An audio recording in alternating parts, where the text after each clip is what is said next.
Okay, bismillahirrahmanirrahim. Assalamualaikum warahmatullahi wabarakatuh. Saya Muhammad Lutfi Hadi bin Husin, mewakili grup yang akan membentangkan tajuk bab 7 dari segregasi ke integrasi, assignment MPU 3112 hubungan etnik. Okay, sebelum tu saya akan perkenalkan ahli grup saya. Yang pertama sekali Muhammad Lutfi Hadi bin Husin, iaitu saya sendiri. Yang kedua Muhammad Hidayat bin Muhammad Sahif. Yang ketiga Muhammad Insanul Kamil bin Muhammad Zulkifli. Dan yang terakhir Muhammad Nur Nazmi bin Ahmad. Okay, kita terus. Antara skop tajuk yang akan dibincangkan ialah, pertama sekali ialah pengenalan. Yang kedua ialah dari pengasingan ke penyatuan. Yang ketiga, cabaran dalam memupuk integrasi. Yang keempat, peranan kerajaan. Penubuhan JPNIN, dasar kerajaan, peranan masyarakat, pelan tindakan perpaduan, penerimaan budaya dan IPT. Okey, kita teruskan dengan pengenalan yang pertama untuk bab 7 dari segregasi ke integrasi. Topik dari segregasi ke integrasi ini membincangkan tentang pemahaman komprehensif mengenai metodologi untuk kita mendapatkan perpaduan secara integrasi lah. Okey, kita lihat kepada definisi yang pertama sekali. Definisi bagi perkataan segregasi ialah kita boleh fahami dengan pengasingan antara satu kumpulan etnik dengan kumpulan etnik yang lain. Okey, pengasingan ini dapat dibezakan dari aspek ataupun dari sudut tempat tinggal pertama sekali. Yang kedua ialah jenis pekerjaan, sistem persekolahan dan penerbitan akhbar. Okey, seterusnya ialah integrasi. Definisi bagi integrasi kita dapat faham secara teknikalnya ialah ataupun kita menurut konteks Malaysia ataupun usaha perpaduan yang telah kita visi ataupun sasarkan, ia bermaksud penyatuan antara satu kumpulan etnik dengan kumpulan etnik yang lain atas tujuan mewujudkan satu identiti nasionalis. Okey, yang secara tidak langsung bergerak kepada visi perpaduan dan mengurangkan konflik sesama masyarakat. Integrasi berlaku atas pertimbangan pengasingan masyarakat yang terkesan dari aspek pertama sekali agama, kedua budaya, ketiga sosial dan kawasan penempatan. Okey, kita terus kepada sejarah pengasingan kepada penyatuan yang kita dapat kita boleh lihatlah pada masa sekarang. Okey, berbalik kepada zaman penjajahan British di Tanah Melayu. Okey, sebelum merdeka, Tanah Melayu kita seperti yang kita tahu, seperti yang kita selalu dengar, mengalami ataupun menghadapi dasar pecah dan perintah. Okey, ini hasil daripada keputusan British yang bertujuan untuk mengukuhkan kuasa ekonomi dan politik British ketika di Tanah Melayu lah. Okey, kesan daripada tindakan tersebut bukan je memberi kesan positif kepada British. Ia juga secara tidak langsung akan memberikan kesan negatif kepada masyarakat di Tanah Melayu ketika itu. Antara isu yang signifikan atau isu yang wajar saya utarakan dalam pembincangan kita ialah pengkhususan bidang terhadap bangsa-bangsa yang berlainan di Tanah Melayu.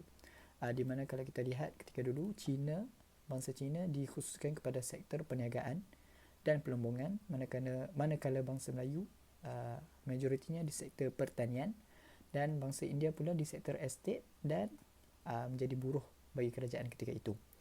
Okey.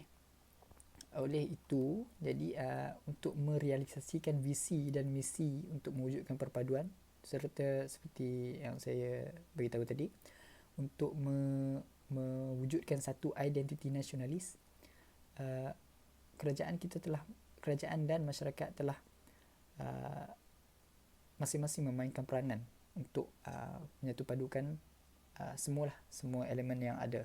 Menerusi yang pertama sekali ada usaha dari kerajaan seperti dasar-dasar yang diperkenalkan. Lepas tu juga ada peranan masyarakat, contohnya participation ataupun penyertaan mereka di dalam dasar-dasar yang telah digubal. Okey, secara umumnya kita boleh simpulkan bahawa ia akan membawa kepada pengurangan konflik dan persefahaman yang jitu di kalangan masyarakat Malaysia yang berbilang bangsa dan kaum.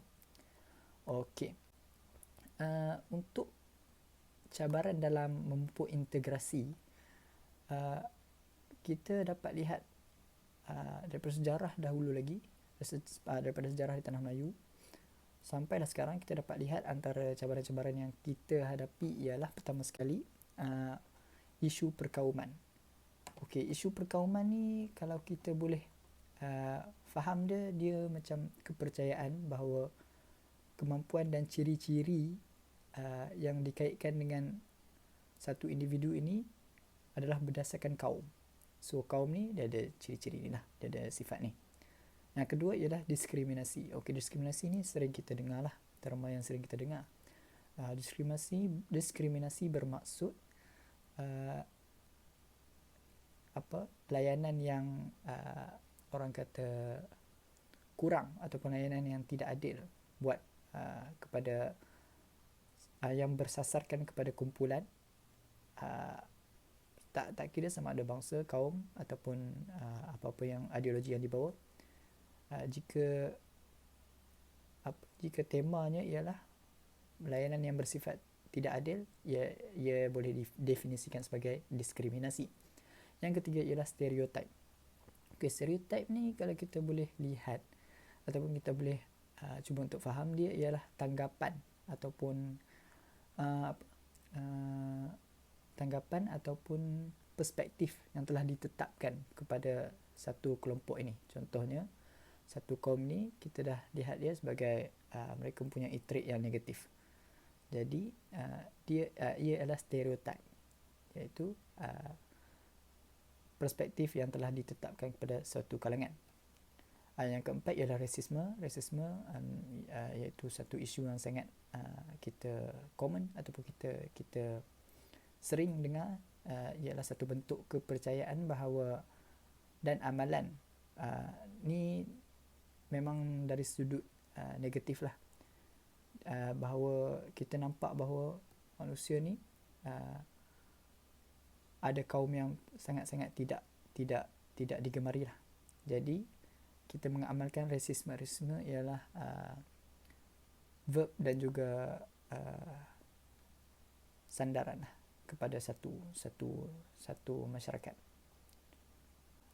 Seterusnya ialah taraf pendidikan yang juga menjadi faktor ataupun cabaran dalam memupuk integrasi. Okey, kalau kita lihat taraf pendidikan, perbezaan tingkat pendidikan antarabangsa yang berlainan mengikut faktor sekeliling. Okey, ini ialah cabaran yang kita dapat lihat pada waktu sekarang lah, atas banyak isu yang akan dibincangkan selepas ini insya-Allah. Seterusnya ialah kemahiran kerja dan pendapatan. Okey, ini dapat didefinisikan atau dapat digambarkan dengan masalah pengkhususan pekerjaan dan taraf pendapatan yang tidak konsisten dan tidak mengikut skema dan tidak mengikut latar belakang akademik. Manakala mereka mungkin melihat latar belakang perkauman sebagai sandaran kepada milikan kerja dan juga taraf pendapatan. Seterusnya ialah pengangguran. Okey, kadar bilangan individu yang tidak bekerja yang buat masa sekarang meningkat juga menjadi faktor atau cabaran dalam memupuk integrasi di dalam masyarakat kita. Dan terakhir, kemiskinan. Kadar kemiskinan juga menjadi masalah yang besar untuk kita memupuk integrasi, memupuk perpaduan sama masyarakat kita. Hal ini kerana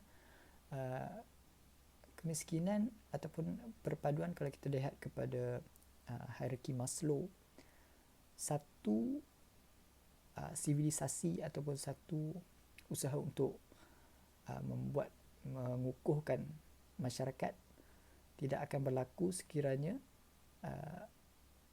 individu ataupun certain ataupun kumpulan yang yang disasarkan tidak mendapat keperluan asas yang paling minimal sekali.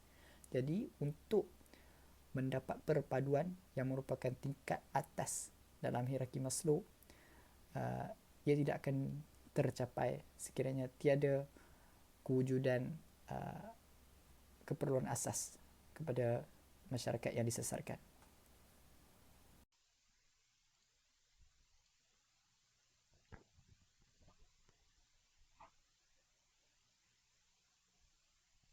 Baiklah, seterusnya saya akan menerangkan berkenaan peranan kerajaan dan penubuhan JPNIN, iaitu Jabatan Perpaduan Negara dan Integrasi Nasional.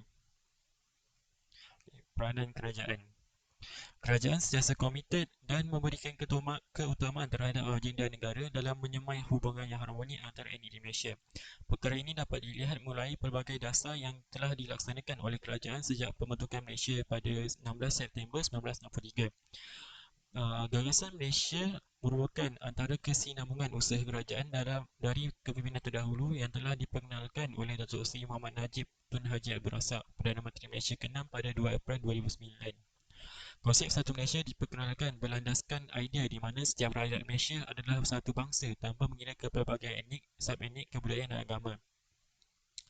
Berpegang teguh dengan slogan rakyat didahulukan, pencapaian diutamakan, gagasan Satu Malaysia telah membawa pelbagai transformasi terhadap perpaduan rakyat Malaysia dari sudut pelbagai aspek. Sumbangan Datuk Seri Najib dalam usaha memupuk perpaduan rakyat secara transformasi berperingkat telah diiktiraf oleh Institut Pengarah Malaysia MID dan diberikan gelaran Bapa Transformasi Negara. Ini meletakkan beliau setaraf dengan kepimpinan Malaysia sebelumnya. Di samping dasar-dasar kerajaan yang diperkenalkan oleh kerajaan, pelbagai agensi kerajaan turut ditubuhkan bagi memastikan keberkesanan usaha dan perancangan kerajaan dalam menyatupadukan masyarakat pelbagai etnik di negara ini. Antara jabatan atau agensi kerajaan yang telah ditubuhkan ialah Jabatan Perpaduan Negara dan Integrasi Nasional JPNIN, di mana jabatan ini berfungsi sebagai dengan maklumat untuk memupuk dan memelihara perpaduan antara kaum di Malaysia. Sejarah perubahan badan kerajaan ini bermula dengan penubuhan Magiran, iaitu Majlis Gerakan Negara yang bertujuan bagi menangani kesan tragedi yang berlaku pada 13 Mei 1969. Pada 1 Julai 1969, uh, Magiran telah menubuhkan Jabatan Perpaduan Negara di bawah Jabatan Perdana Menteri dan kemudiannya menjadi sebuah kementerian penuh pada 1972 sebagai Kementerian Perpaduan Negara.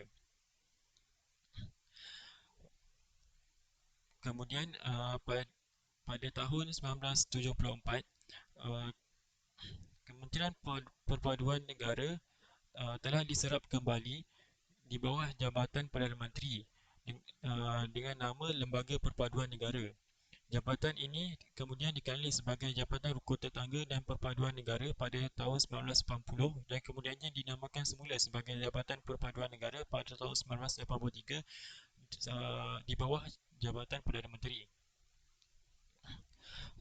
Selepas pilihan raya umum 1990, Jabatan Perpaduan telah diletakkan di bawah Kementerian Perpaduan Negara dan Pembangunan Masyarakat yang baru ditubuhkan sebelum diletakkan kembali di bawah Jabatan Perdana Menteri sebagai Jabatan Perpaduan Negara dan Integrasi Nasional. Pada tahun 2008, JPNIN telah digabungkan bersama Kementerian Kebudayaan sebagai Kementerian Perpaduan Kebudayaan, Kesenian dan Warisan. Namun kini JPNIN sekali lagi dijadikan kementerian penuh dan dinamakan Kementerian Perpaduan Negara pada tahun 2020 selepas jabatan tersebut kembali diletakkan di bawah Jabatan Perdana Menteri pada tahun 2009.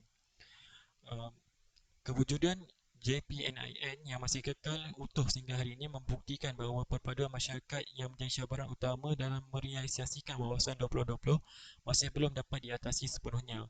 Walau bagaimanapun, usaha masyarakat kini walau bagaimanapun suasana masyarakat kini jauh lebih baik jika dibandingkan dengan suasana semasa negara ketika baru mencapai kemerdekaan di mana masyarakat masih terkesan daripada asas pecah dan perintah yang telah dilaksanakan British sebelum ini. Jurusturut itu pelbagai dasar dan usaha perlu dilaksanakan dan ditambah baik bagi mencapai perpaduan yang kukuh dalam kalangan masyarakat.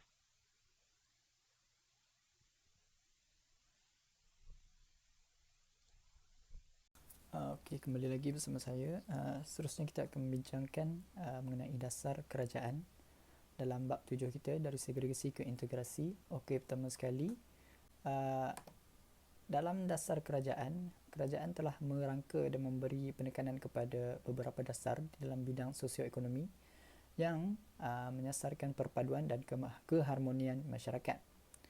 Okey, antara dasar-dasar yang diperkenalkan ialah dasar pendidikan kebangsaan, dasar kebudayaan kebangsaan, dasar ekonomi baru, dasar wawasan negara, dasar pembangunan negara dan dasar sosial negara. Okey, untuk memahami dasar-dasar ini, saya mulakan dengan dasar wawasan negara. Dasar wawasan negara merujuk kepada wawasan 2020 yang telah diusulkan, namun sekarang ia telah ditukarkan atau dilapiskan dengan transformasi nasional 2050, iaitu TN50, hasil inisiatif dari Datuk Seri Muhammad Najib bin Tun Abdul Razak pada 19 Januari 2017. Okey, apa tujuan dia? Tujuan dia ialah menjadi kesinambungan kepada wawasan 2020 yang menyasarkan negara Malaysia sebagai negara yang kompeten dari segi ekonomi, kesejahteraan rakyat dan inovasi di antara negara-negara dunia di carta tangga-tangga teratas lah untuk negara-negara ni. Okey, yang kedua ialah dasar pembangunan negara. Okey, kita dapat faham secara umumnya ialah dasar yang menekankan kepada perubahan masyarakat dalam negara dari mundur kepada maju ataupun kepada progresif. Okey, ia memberi penekanan kepada 3 aspek. Pertama sekali ialah kesejahteraan sosial. Kedua ialah perpaduan dan kestabilan negara. Yang ketiga ialah maklumat keselamatan negara. Okey, seterusnya dasar sosial negara. Ia merujuk kepada satu dasar yang bergerak di atas motif untuk memperkembangkan potensi diri secara optimum di dalam persekitaran sosial yang sihat berdasarkan ciri-ciri bersatu padu, berdaya tahan, demokratik, bermoral, bertoleransi, progresif, penyayang, adil dan saksama. Kalau kita lihat balik, ia selaras dengan maklumat wawasan 2020 lah. Okey, serta ia dapat menyertai dan ia dapat menjamin penyertaan individu ini dalam memberi sumbangan kepada arus pembangunan negara serta menikmati kesejahteraan hidup secara berterusan. Okey. Seterusnya, untuk peranan masyarakat. Okey, masyarakat juga memainkan peranan di dalam memastikan objektif yang telah kita target ataupun yang telah kita bincangkan selama ini, iaitu mewujudkan perpaduan dan memastikan satu identiti nasionalis tercapai. Okey, antara peranan yang tidak patut diambil enteng ialah pertama sekali rukun tetangga. Okey, rukun tetangga merupakan satu indikator kepada keperluan masyarakat untuk menjaga hubungan sesama lain di suatu kawasan perumahan. Ia diperkenalkan pada 29 Ogos tahun 1975 oleh Allahyarham Tun Abdul Razak dalam sektor rukun tetangga kampung Kasipilai, Kuala Lumpur. Okay, skim ini diwujudkan di bawah peraturan perlu rukun tetangga dalam Ordinan Darurat 1969. Penubuhan awal skim rukun tetangga adalah untuk memastikan keselamatan penduduk di kawasan-kawasan tertentu yang dikenali sebagai sektor berikutan kejadian-kejadian yang menggugat perpaduan nasional pada ketika itu. Kalau kita boleh ingat kembali pada peristiwa 13 Mei 1969 khususnya. Okay, ia juga menyasarkan kepada individu yang berumur 18 tahun hingga 50 tahun, dan selain menjalinkan kerjasama antara satu sama lain, ia juga mampu memastikan keselamatan di suatu kawasan perumahan sekurang-kurangnya dapat diperkukuhkan lah dengan wujudnya rukun tetangga. Seterusnya, antara peranan masyarakat untuk mencapai perpaduan ialah dengan mengaplikasikan ataupun lebih banyak menggemari untuk mengadakan rumah terbuka. Okey, hal ini kerana rumah terbuka ni ia merupakan satu ataupun budaya kepada identiti Malaysia itulah sendiri. Yang kita dapat simpulkan dengan kewujudan kepelbagaian etnik, bangsa, budaya dan sosial ini, kita masih mampu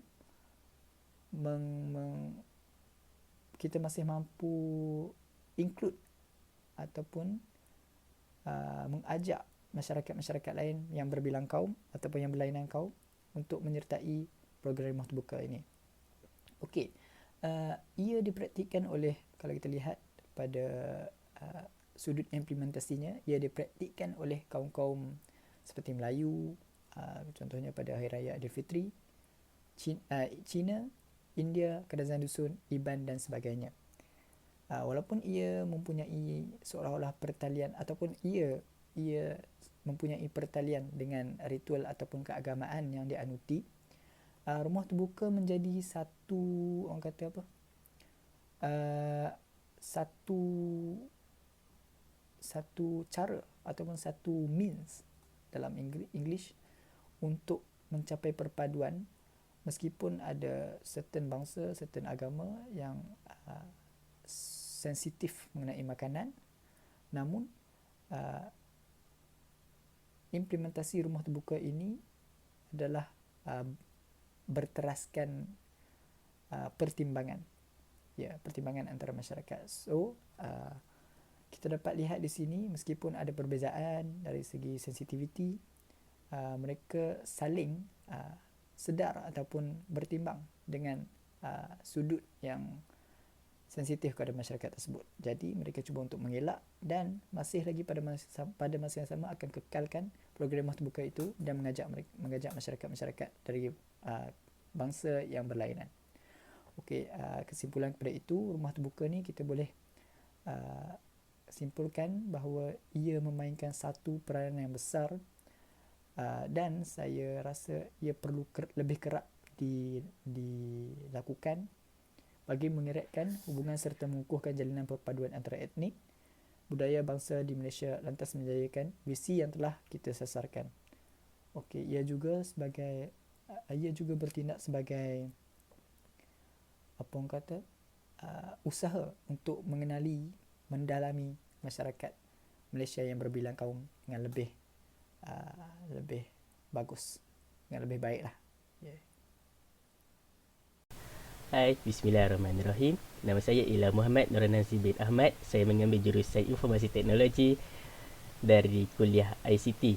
Nombor matrik saya ialah 1815777. Bagi tajuk penerimaan budaya, masyarakat Malaysia yang terdiri daripada pelbagai kaum seperti Melayu, Cina, India dan kaum-kaum lain dari Sabah dan Sarawak telah menerima budaya antara satu sama lain. Yang pertama ialah budaya pemakaian. Masyarakat bukan Melayu terima pakaian Melayu, iaitu memakai baju Melayu bagi kaum lelaki dan baju kurung bagi kaum perempuan. Dan seterusnya ialah budaya makanan. Seluruh masyarakat di Malaysia secara umumnya terima nasi lemak dari kaum Melayu, tosai dari kaum India dan yong tofu dari kaum Cina. Dan yang terakhir ialah budaya pemberian duit raya dan ampau telah diterima dalam kebanyakan perayaan di Malaysia. Tajuk yang seterusnya ialah program di Institut Pengajian Tinggi IPT. IPT mendatangkan kebaikan dalam aspek perpaduan kaum bagi kalangan mahasiswa dan pensyarah yang berbilang kaum melalui pembelajaran dan pengajaran, program-program dan aktiviti-aktiviti yang sewajarnya. Semua pihak seperti pensyarah dan mahasiswa perlu bekerjasama demi melahirkan suasana yang harmoni. Pihak IPT juga mewujudkan kelab perpaduan dan kelab rukun negara atas asas yang sama, yakni mengeratkan perpaduan kaum untuk seluruh warga IPT. Bahkan akan dikembangkan lagi untuk masyarakat luar IPT dengan mengadakan program keluarga angkat dan operasi khidmat masyarakat.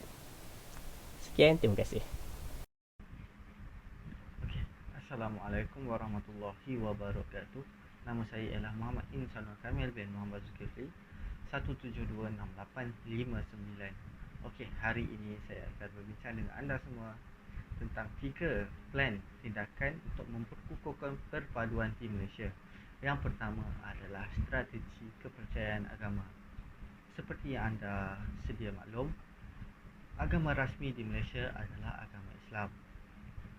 Oleh itu, rakyat Malaysia bebas untuk menganut mana-mana agama yang mereka percayai dan bebas untuk mengamalkan budaya masing-masing bagi mengharmonikan antara rakyat yang berbilang kaum di Malaysia. Strategi yang kedua adalah strategi penggunaan bahasa kebangsaan. Okey, penggunaan satu bahasa adalah benda yang paling sesuai bagi memupukkan perpaduan di negara ini. Dalam hal ini, bahasa Melayu amat sesuai digunakan sebagai bahasa penyatu selain diangkat sebagai bahasa rasmi di Malaysia. Contoh yang boleh diambil adalah di sekolah menengah, buku murid